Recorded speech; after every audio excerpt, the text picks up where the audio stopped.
Hello, my name is Jennifer, and if you've clicked on this video, it might be because you saw this portfolio on my TikTok. If you are new here, welcome over to my YouTube channel. Today, I'm just going to be briefly talking you guys through my university experience, my job application process, portfolio, and what position I'm currently in at the moment. Quite a brief little chatty get ready with me, but I wanted to answer some of the questions that I've been seeing pop up on the TikTok video quite a lot, and I wanted to do it on a YouTube video because I love YouTube.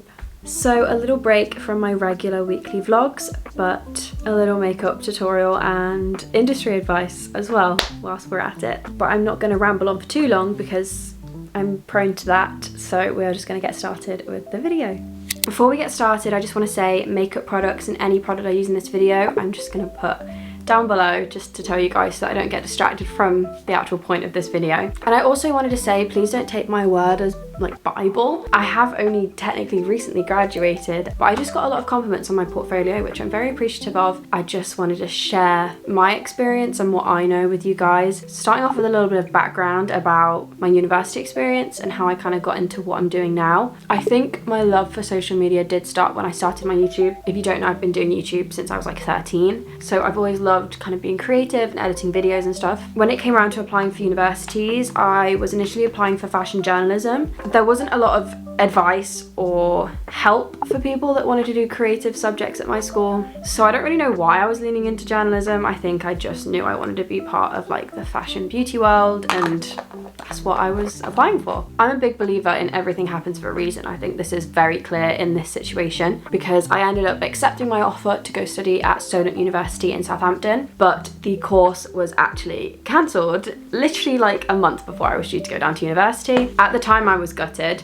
but that meant that I was automatically put onto the fashion media course, which little did I know was the best thing that could have ever happened. And again, at the time I was really sad and stressed and upset, but now I'm so grateful that that happened. So anyway, fashion media kind of entailed everything. We had units on marketing and journalism and graphic design and videography and photography. Literally everything you can think of, we probably covered it. But yeah, I won't go into the ins and outs of my university experience and everything I did, but it was a great course and definitely kind of pushed me in the direction that I ended up going in. So in my final year, one of our units meant that I could create my own brand and kind of just think about the marketing and everything that would go into the launch of this brand. So I created a skincare brand called Noli, and it was targeted at tweens. I thought it was quite relevant as I'd seen a lot of young girls trying to get into skincare using products like retinol, and this brand kind of aimed to educate while still letting them kind of indulge in this longing to be a part of the beauty world with products that were very clean, simple ingredients, and the marketing was very fun, and I did all the social media stuff for it as well. But this project ended up winning me the Fashion Marketing Award at Graduate Fashion Week, which happened whilst I was in America working at summer camp, so I didn't actually get to attend, but nonetheless it was a great achievement. Why do I have a spot on my neck? This is insane. So when I got back from doing summer camp, I did take a little time just to like breathe for a second. I think it's really important to do that if you can and have the means to. I also did start keeping an eye out on LinkedIn and just checking to see what jobs were available post-graduation, because sometimes you've just got to jump on a job if it comes up and it's something that you really wanted to do or a brand you really wanted to work for. So I knew I couldn't be too picky in this time. It was a first job coming out of graduation, and I knew I just needed to get some experience in my back pocket. But I did ideally want to work for a beauty company, if not a fashion company. So I followed all of these pages on LinkedIn and just kept an eye out to see if they had any job openings, and I applied for a fair few jobs. I had a whole chart kind of keeping track of which jobs I'd applied for. I was one of them. From my uni experience, I knew that I needed a portfolio that was going to stand out. I knew how competitive the industry was. Over the years, I don't know how many versions or variations of my portfolio that there have been. I just know there've been quite a few, but the one that you will hear about today, most likely, is definitely my favorite. In terms of websites and what to use, I know there's a lot out there. I think I have had one on Wix before. I tried Mag as well, which is a lot more complicated to use. However, they do have some good templates on there, so check it out.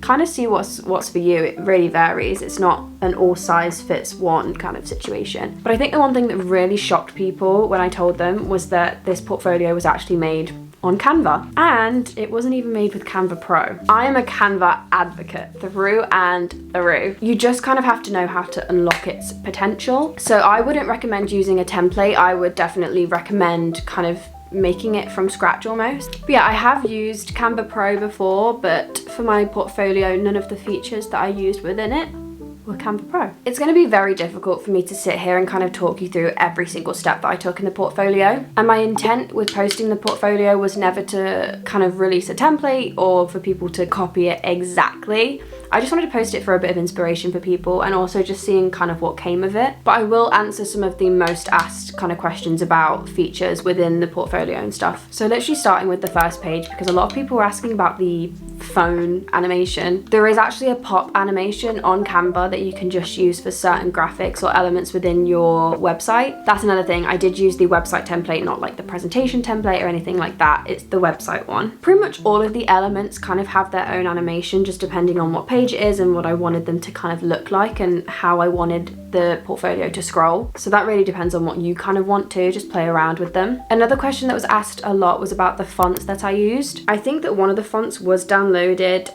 as like a font I had on my computer downloaded from when I did have Canva Pro, because you can't upload your own fonts when you don't have Canva Pro, and that was Laura, which is the serif font. There's also a very kind of handwritten style font which I love, but I'm pretty sure that one is in Canva and it's just called Give You Glory. I do think sticking with like 2 max 3 fonts, or even just one font and using variations of that font, is definitely key. It keeps it very clean and consistent. I remember being taught at university that you kind of want to keep your personal brand consistent, so if you can use these fonts on your CV, on your cover letter, things like that, I would always make sure to keep the color scheme and the fonts very consistent throughout everything that I was sending off on a job application. Another thing that I was asked a lot about was the menu feature that kind of scrolls with the page. There wasn't an element where you could kind of design this bit separately. It kind of took the first font that you put into the document and the first color, I believe, and then when you come to sharing the website, you can just click this header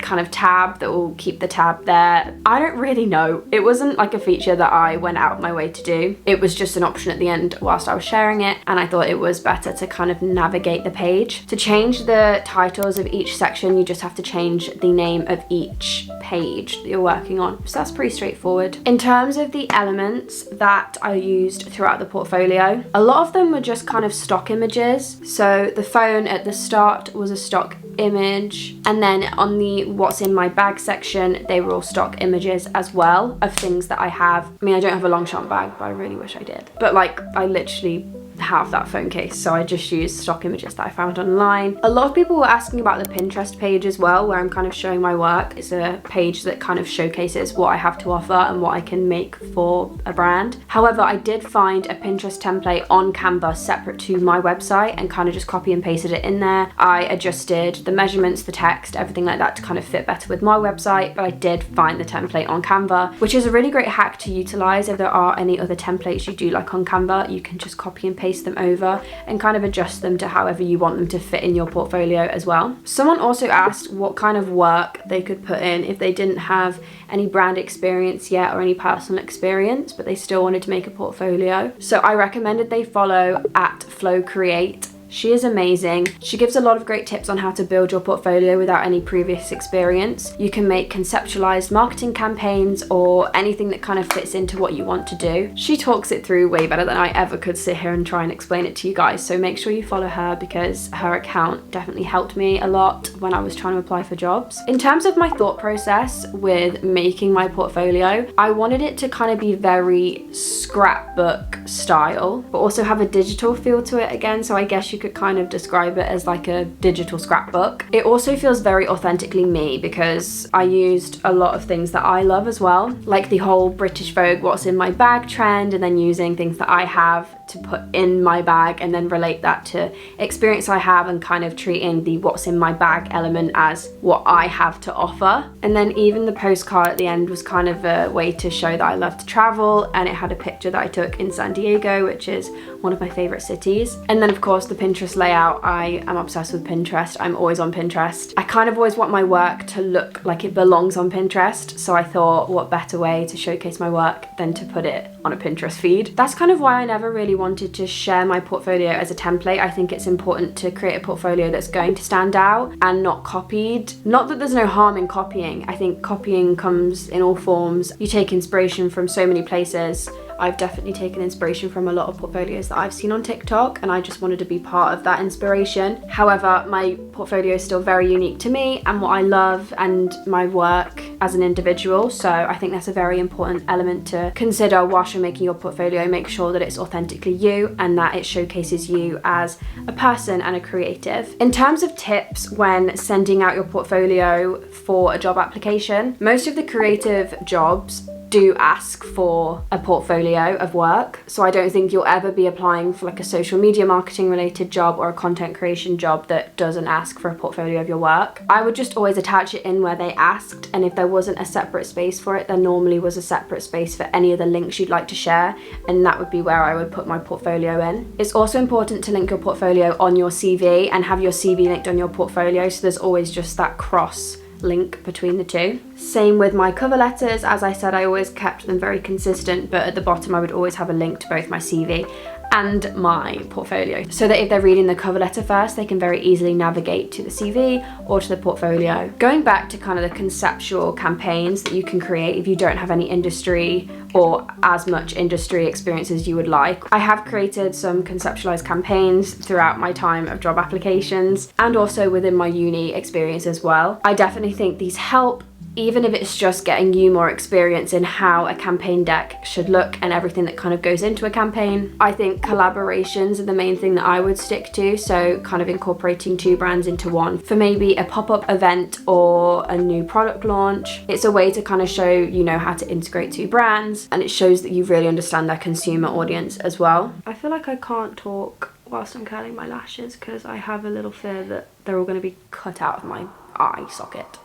I wouldn't sit here and say that my portfolio alone got me the job that I am doing right now, but it definitely helped and definitely made me stand out as an applicant. Okay, I need silence again whilst I do my eyeliner, so I'm gonna have to shut up for a minute. The sun is moving around so fast and I am very aware that I'm about to be blinded. That was one thing both of my managers mentioned in the hiring process. They loved my portfolio. They said it was so creative and they loved scrolling through it as well. So I definitely think it never hurts to kind of just go above and beyond, especially if it's something that you really want. Just put in the effort, go all out, and don't be afraid to kind of stand out and do more than what they maybe have asked for, because that's what's going to make you stand out as an applicant.